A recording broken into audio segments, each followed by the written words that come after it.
মসজিদের সভাপতির বউ পর্দা করে না, সেক্রেটারির বউ পর্দা করে না, ক্যাশিয়ারের বউ পর্দা করে না, অনেক ইমামের বউ পর্দা করে না, অনেক খতিবের বউ পর্দা করে না, অনেক ওয়াইজের বউ পর্দা করে না, অনেক মুসল্লির বউ পর্দা করে না, অনেক হাজির বউ পর্দা করে না। আল্লাহর কসম হাজি তোমাকে শোনায়া যাই, শুনে রাখো, লেখে রাখো, মসজিদের সভাপতি লেখে রাখো, সেক্রেটারি লেখে রাখো, তোমার সেক্রেটারি কোনো কাজ হবে না, সভাপতিত্ব কোনো কাজ হবে না, ইমামতি কোনো কাজ হবে না, মসজিদের ইমামতি কোনো কাজে আসবে না, খতাবতের কাজে আসবে না, মুহতামিমগিরি কাজে আসবে না। যদি তোমার বিবি পর্দায় না থাকে, তুমি বড় ভাই তোমার বোনকে যদি পর্দায় না রাখো, তুমি স্বামী তোমার স্ত্রীকে যদি পর্দায় না রাখো,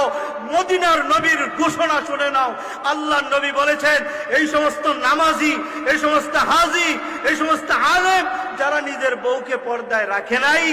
নিজের মাকে পর্দায় রাখে নাই, নিজের বোনকে পর্দায় রাখে নাই, অটোমেটিক হাসরের ময়দানে এদের কপালে লেখা উঠবে দায়ুস।